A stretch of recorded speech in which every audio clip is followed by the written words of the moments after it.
What's up, guys? Iceman here. It's been a while. I had a little hiatus from making videos just because,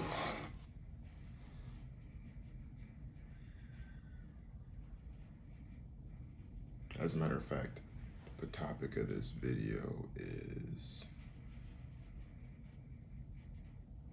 the crossroads, or two men as one. I watched a video recently by Orion Taraban about basically you are two men, and using the concept of the two men that you are, the spiritual man and the worldly man, to be more successful. And what does that mean? So the worldly man is concerned with things that are quantitative. So money, status. I mean, it's not necessarily a quantity, but it is something substantive. Women, clothing, all of these things. Food, even. That's the worldly man. So the worldly man, he needs to be, you need to take care of his health, physical health. He needs to be active. The spiritual man, I would say, they're equally important, and that's one thing, because basically the way Orion Taraban described it was that if you were looking at the path of the worldly man and the spiritual man, it seems as though from one angle that they are in parallel lines, but in reality they converge. They are one and the same. And I think this goes very much with the non-dualistic idea that basically everything is interconnected. There is no spiritual man without the worldly man. And just in the same way, one cannot, or one should not, be overly spiritual, because to be overly spiritual means to go fully into being the spiritual man means to basically become an ascetic, to live the life of a monk, and things of this nature, to basically relinquish oneself of worldly possessions and desires. And for most people, that's not realistic. And then if you go fully into the worldly man, and I've been on both sides of the spectrum, both are unhealthy in my opinion, or for me. If you go fully into the worldly man, you become spiritually dead. So you have a voracious appetite arising out of a lack of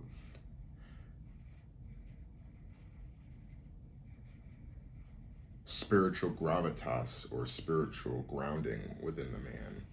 So when there is a lack of spiritual essence, one hungers to satiate a desire that will never truly be quenched. So it doesn't matter how much you drink, it doesn't matter how many women you bed, it doesn't matter how much food you eat, you will still desire more. And so this is why I think that it's so important to understand the oneness of the spiritual and worldly man, because oftentimes we can get into ego-serving ideas of one or the other, because it's rarely, or I wouldn't say it's rarely talked about, but I'm going to speak on how if we become overly spiritual, it also can become food for our ego. And ultimately, there is going to be some sort of harsh way to balance things out. So we have to self-regulate these things. And I would say for me, one way to do this has been particularly being consistent with how one builds the spiritual man and how one builds the worldly man. So for example, I have habits that I keep up with. For the worldly man, I work out. for the worldly man. I eat very healthy. I eat certain things that are, ideal for growing my physique. For the spiritual man, I practice Zazen every day. I was challenged by a brother of mine to read the Bible every day, so we do our devotionals every day. It's a full Bible and 365-day challenge. I read, and that's the spiritual and the worldly man in synchrony when you read, because obviously the mind is beyond just the physical. It is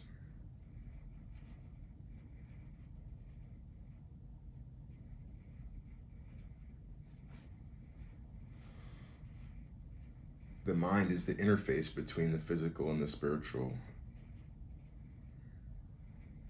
So reading is very important. I haven't been reading nearly as much as I want to, but I'm coming to the end of reading the autobiography of Malcolm X right now, and it's just a very poignant read talking about the brotherhood of Black diasporic peoples around the world, and Malcolm X's profound spiritual experience traveling in Mecca and seeing the brotherhood of man exemplified and manifested there, and also traveling through Africa and being treated with the utmost regard, and brothers from the continent speaking to him about how they understand that the American Black man's struggle is an international one and that it should be taken to the international level.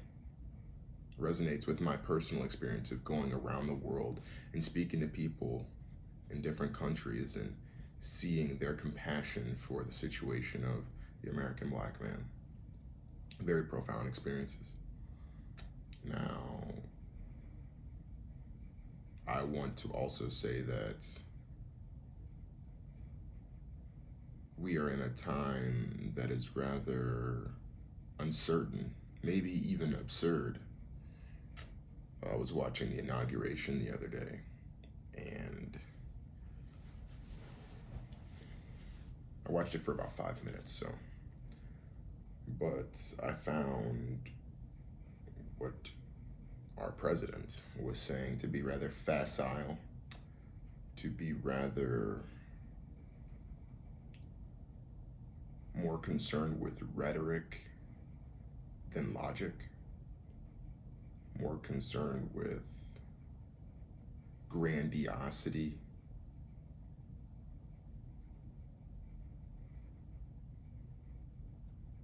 than transparency or realism, be it with, talking about all these criminals and labeling these people, all these criminals coming across our borders and whatever. This isn't a political channel, so I'm not going to get too much into it. But I think a lot of people feel very uncertain.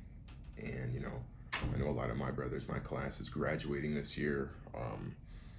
People my age are entering the workforce. It's a lot of uncertainty. The job market is unstable. It's just a lot of uncertainty. The future seems rather nebulous. And that can be a very existential fear as we set out into this brave new world, or whatever you want to call it. So I would say depend on the two men within in this time. Invest in the two men within in this time. Be certain about something, because when it comes to institutions and structures, it can be difficult to place faith in those things, which is why I believe it's so important to practice faith. And to practice faith, what is faith? Faith is the substance of things hoped for and the evidence of things not seen. So when we believe, the evidence of something like God is when it animates in us reading the word, or it animates in our meditation and our experiencing of the creation in our own way, in our own, for me, like I said, it's Zazen. That's one of the best ways that I experience the Creator, but everyone has their own practice. But I think it's so important to build up that practice, because that is the substance that faith is that is the substance that constitutes faith. And so faith is something that is so important, because it's important to believe in something. And I believe that to believe in anything, one has to take action. And I think it's not enough to believe in something. I think it's better to know certain things, and naturally certain things are not included in the knowledge of man, particularly maybe things of the spiritual nature.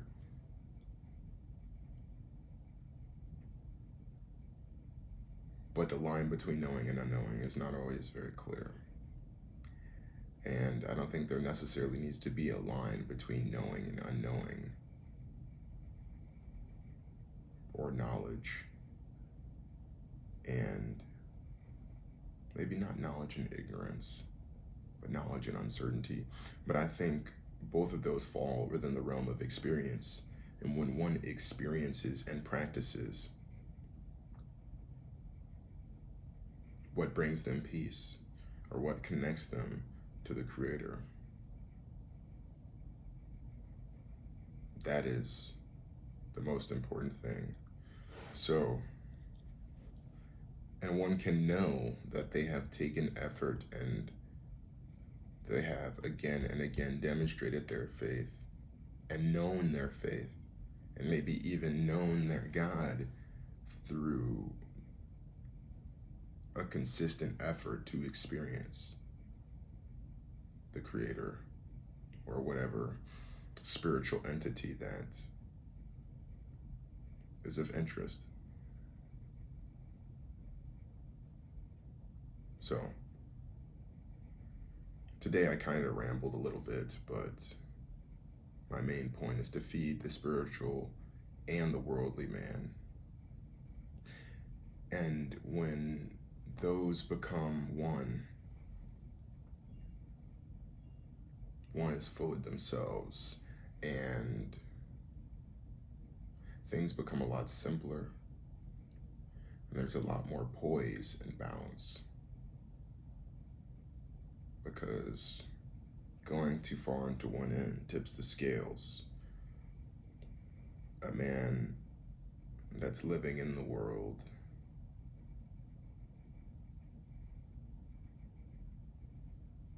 must have his feet on the ground. That's why it's important for a man to be down to earth. But a man also must go his own way, even without knowing it. Those experiences that I was talking about, that intuition, that's something of a spiritual nature. And that's what allows us to move through the world. We are flesh. We are the worldly man to exist in this realm. But it's the spiritual man that allows us to walk through it. And so that balance is not something that I see to be like a tightrope. It's just something that,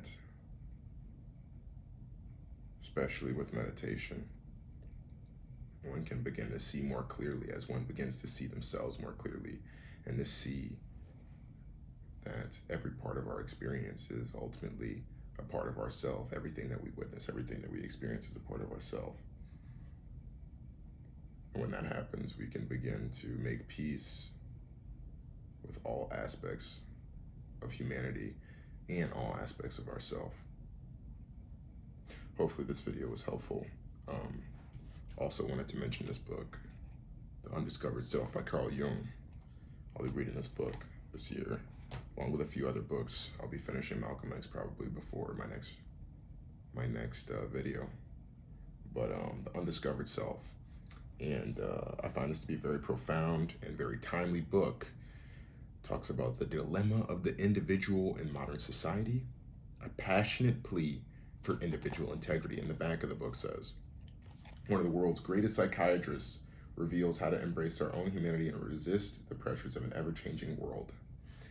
In this challenging and provocative work, Dr. Carl Jung, one of history's greatest minds, argues that civilization's future depends on our ability as individuals to resist the collective forces of society, which are very strong now and are only accruing or accreting power because of how basically people are being corralled into ideological echo chambers.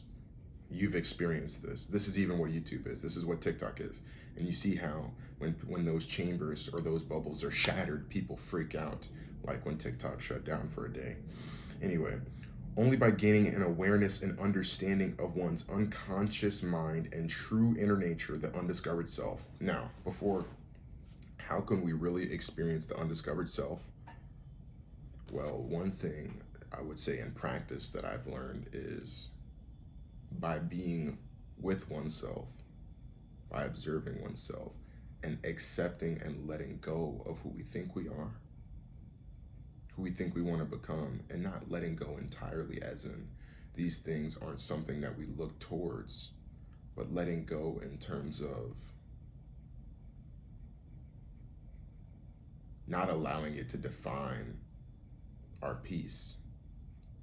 If, for example, when we become too attached to an idea of where we desire to go or who we desire to be, and I've been guilty of this, it can become miserable to be who we are now. And this is why it's important to let go of these things, because the journey towards who we are becoming becomes a lot more. We become wrapped with attention with it. We savor it a lot more, for better or for worse. I have to say also, cultivate some habits.